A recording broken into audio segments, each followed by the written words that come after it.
Okay, तो पता नहीं क्यों नहीं है। तो यहाँ पे तीन चीजों के बारे में विशेष करके एम्फेसिस किया गया है, तीन चीजों को, कि किस तरीके से शरीर और मन और आत्मा।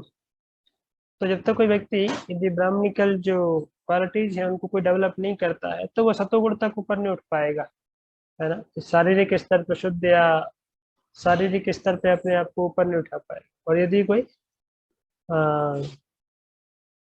हम सॉरी मानसिक स्तर पे यदि कोई ये ब्राह्मणिकल नेचर है, जो ब्राह्मण के गुण धर्म है, उनको जब तक कोई नहीं पालन करते हैं तो संस्कृत वो संस्कृत है, कल्चर्ड नहीं बन पाएगा।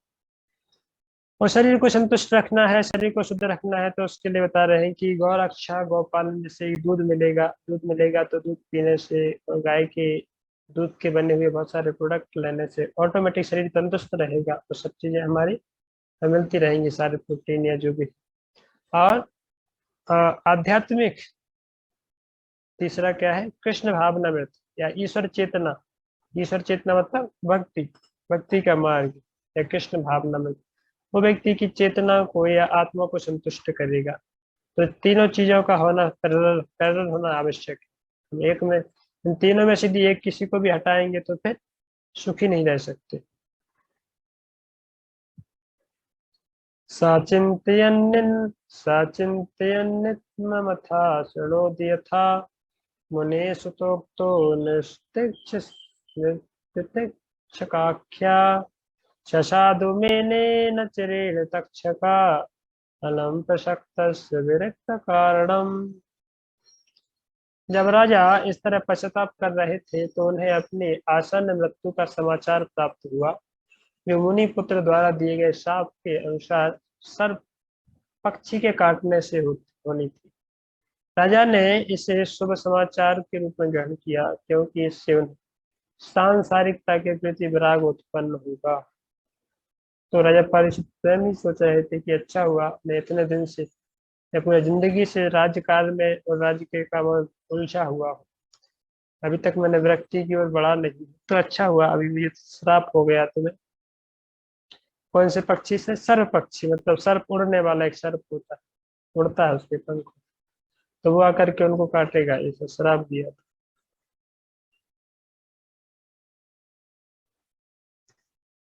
रूपा जी वही बोला है यहाँ पे कि भाई कोई भी चींटी से लेकर के ब्रह्मलोक तक, ब्रह्मा जी तक भी संसार में कोई सुखी नहीं। संसार में कोई कितना भी अरेंजमेंट कर ले, पर जो जन्म मृत्यु का चक्र है वो हर जीव के लिए लगा हुआ है।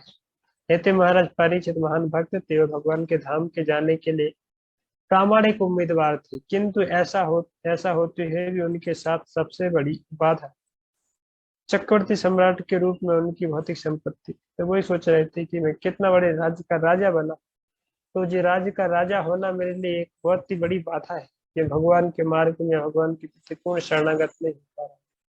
तो जैसे वो कुंती महारानी बोलते हैं अपने प्रार्थनाओं में, विपदा संतुतः शाश्वत तत्र जगत नहीं, वो क्या से जन्म ऐश्वर्य सुताश्री थी, कि किसी का हाई कुल में जन्म होना और फिर उसके ऊपर सुंदर शरीर प्राप्त होना और फिर ऐश्वर्य प्राप्त होना, धन प्राप्त होना बहुत ज्यादा, तो व्यक्ति को क्या होते हैं, बोलते यदा मान मदापमान, इससे व्यक्ति भ्रमित हो जाता है, उसकी बुद्धि एकदम उसी में रम जाती है।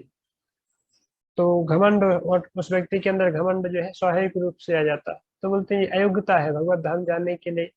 देखो जो भगवान के धाम जाना चाहता है तो उस व्यक्ति को, यदि उसके पास ये सब कुछ है तो अयोग्य है, वास्तव में भगवान के पास नहीं जा सकता है, क्योंकि उसको उसी का अहंकार रहता है। इसलिए यहाँ पे बताया गया है कि और राजा परीक्षित जो है इन सब चीजों को, उनके पास जो अप्रियंश था, धन समृद्धि राज्य, वो सब क्या है, एक अयोग्यता जैसी है, कि ये सब उनको रोक रही है भगवान के प्रति शरणागत होने से। जिससे वे दिव्य आकाश में भगवान के पास के रूप में अपना असली पद प्राप्त नहीं कर पा रहे थे। भगवत भक्त के रूप में भी यह समझ सके कि यद्यपि ब्राह्मण बालक का शाप मूर्खतापूर्ण था, फिर भी वह उनके लिए आशीर्वाद था, क्योंकि यह सांसारिकता से, राजनीतिक या सामाजिक दोनों से विरक्ति का कारण। समीक मुनि ने भी घटना पर शोक करने के बाद अपना कर्तव्य समझकर राजा को यह सूचना भेज दी थी, ताकि वह भगवत धाम के लिए तैयारी कर सके। समीक मुनि ने राजा को संदेश भेजा कि यद्यपि उनका पुत्र स्वयं ही तेजस्वी ब्राह्मण बालक था, किंतु मूर्ख होने के कारण उसने अपनी आध्यात्मिक शक्ति का दुरुपयोग राजा को व्यर्थ में स्थापित करने में किया। राजा द्वारा मुनि के गले में सर्प डालना मृत्यु का शाप देने के लिए पर्याप्त कारण न था, लेकिन चूंकि शाप वापस लेने का कोई उपाय नहीं था, अतएव राजा को सूचित कर दिया गया कि ये सप्ताह के भीतर मृत्यु के लिए तैयार रहे। समीक मुनि तथा राजा दोनों ही स्वरूप शुद्धात्मा थे। समीक मुनि योगी थे और महाराज परीक्षित भक्त थे, अतएव उन दोनों में आत्म साक्षात्कार के विषय में कोई अंतर नहीं था। दोनों में से कोई भी मरने से भयभीत न था। महाराज परीक्षित को क्षमा याचना के लिए मुनि के पास जाना चाहिए था, किंतु राजा को उनकी आसन्न मृत्यु की सूचना मुनि ने इतने खेद सहित भेजी कि राजा अब अपनी उपस्थिति को मुनि को अधिक शर्मिंदा नहीं करना चाहते थे। यद्यपि उन्होंने अपनी आसन्न मृत्यु के लिए तैयारी करने तथा भगवत धाम जाने का मार्ग खोजने का निश्चय किया। तो वही बता रहे हैं यहाँ पे किस तरीके से जब उनको समाचार भेजा गया, समीक ऋषि ने एक लेटर भेजा किसी अपने शिष्य से कि जाओ राजा को ऐसा बता कि आओ कि आपकी 7 दिन में मृत्यु हो जाएगी, आपको सांप आकर के काटेगी। तो जब इस चीज को पढ़ा राजा परीक्षित ने तो बहुत दुखी तो हो ही रहे थे पहले से, पर जस्ट केवल समाचार ही भेजा, वो स्वयं नहीं गए, क्योंकि इस चीज को राजा पहले से इतना रिग्रेट फील कर रहे थे, इतना दुख फील कर रहे थे कि हाय मैंने कितना बड़ा पाप कर्म कर दिया। तो जस्ट सूचना देने के लिए उनको भेज दिया, क्योंकि ऋषि स्वयं जाते थे। तब राजा ऐसा बोलते सोचते कि पता नहीं अभी क्या, मतलब मैं कितना मोह दिखाने योग्य नहीं हूँ, तो राजा फिर सुसाइड भी कर सकते हैं, मतलब कुछ भी कर सकते हैं, तो इसलिए उनको ज्यादा वो ना करे। तो इसलिए ऋषि ने जस्ट एक इन्फॉर्मेशन के रूप में भेजा, पर उसमें ज्यादा कुछ लिखा नहीं कि तुमने गलती किया, ऐसा किया वैसा किया। उनको कुछ भी लिखा नहीं, बल्कि वो समझ गए कि राजा की स्थिति ऐसे नहीं है, राजा कोई सामान्य व्यक्ति नहीं है, तो भगवान के महान भक्त शुद्ध भक्त है। तो इस चीज के कारण वो उनके ऊपर और भी उनको इम्पोजिशन ही डालना चाहते थे कि भाई तुमने ऐसा क्यों किया। उनको पूछा भी नहीं, तो समझ गए थे, जस्ट केवल एक हम्बल मूड में एक लेटर लिख के भेजा।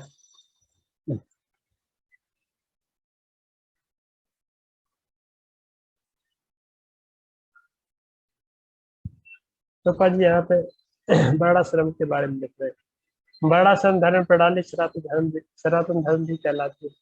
वर्णाश्रम धर्म प्रणाली मनुष्य को भगवत धाम वापस जाने के लिए तैयार करती है। इस तरह गृहस्थ को वानप्रस्थ बनकर जंगल में जाकर दूर पूर्ण ज्ञान प्राप्त कर तथा अपनी अपरिहार्य मृत्यु के पूर्व संन्यास ग्रहण करने का आदेश रहता है। महाराज परीक्षित भाग्यशाली थे, क्योंकि कि उन्हें मृत्यु के पूर्व 7 दिन की पूर्व सूचना प्राप्त होती थी, लेकिन सामान्य जनों की को ऐसी कोई सूचना पूर्वक नहीं होती मिल पाती। यद्यपि मृत्यु सबों के लिए संभव है। तो प्रभुपद जी कहना है कि महाराज परीक्षित इतने सौभाग्यशाली थे कि उनको पहले 7 दिन पहले नोटिस मिल गया कम से कम कि आपकी मृत्यु आने वाली है, तो तैयार हो गए और प्रिपेयर कर लिया। पर हमको तो कोई सूचना नहीं थी कि हमारी मृत्यु कब आएगी, इसलिए हमें हमेशा लगे रहना चाहिए भक्ति में, ताकि कभी भी आए तो रेडी रहना चाहिए जाने के लिए।